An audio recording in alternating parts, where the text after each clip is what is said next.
What's going on, guys? Tyler with Clean Cut Lawns. Hope you're all doing well.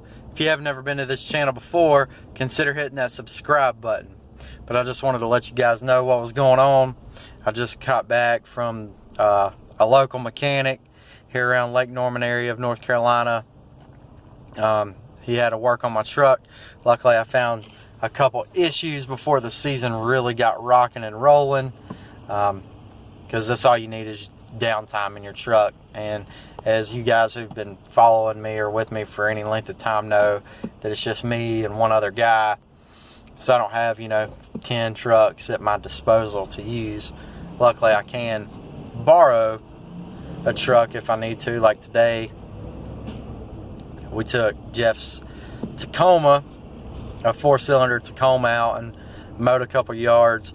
And speaking of which, if you have a small truck like that, I recommend putting a helper spring along your leaf springs in the back, and that will help you when it comes to towing. That way your rear end isn't sagging so bad and it doesn't feel like you're gonna bounce out of the truck going down the interstate. Now, given we had a 5x10 trailer, 52-inch right stander on the trailer, and that was about it, and we had just in the bed a couple blowers and a couple weed eaters and a gas can.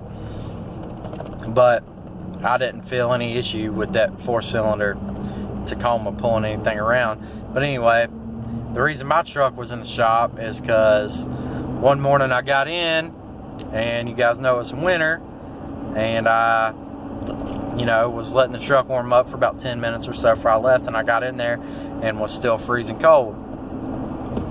And noticed my truck hadn't warmed up, so I checked and looked and didn't have hardly any coolant in there, and looked on the ground, and there it was. So I had a hose leaking on the radiator, had a coolant leak, and hauling a trailer every single day, 4 or 5 days a week, and I live about 35 miles from where I work, and I'm up and down the interstate. And here's an example of the interstate that I ride on. I don't know if that showed it at all, but there's the pretty side, the lake.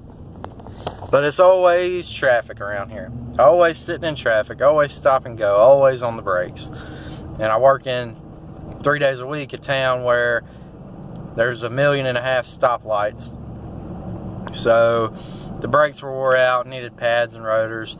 So I figured I'd go ahead and get that done. That way, I just showed you the lake. That way I don't end up in that lake or end up in the back of somebody else's car, something along those lines, because that would cause for a much longer breakdown than the truck just being in the shop getting the brakes worked on.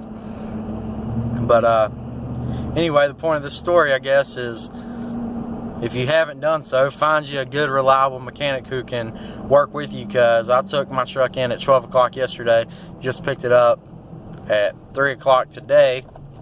So he had it for 27 hours, and now I'm back on the road. And he did identify a couple other things that I need to get done, like the ball joints. He said it's not a safety issue or anything yet, but something that I need to be looking at. I guess about the next time I get an oil change or something along those lines. But anyway, I appreciate you watching. If you haven't done so, click that subscribe button and let me know what kind of trucks you would recommend if you were to start over today. What truck would you go buy for your first lawn care truck? But thanks for watching, and have a great day.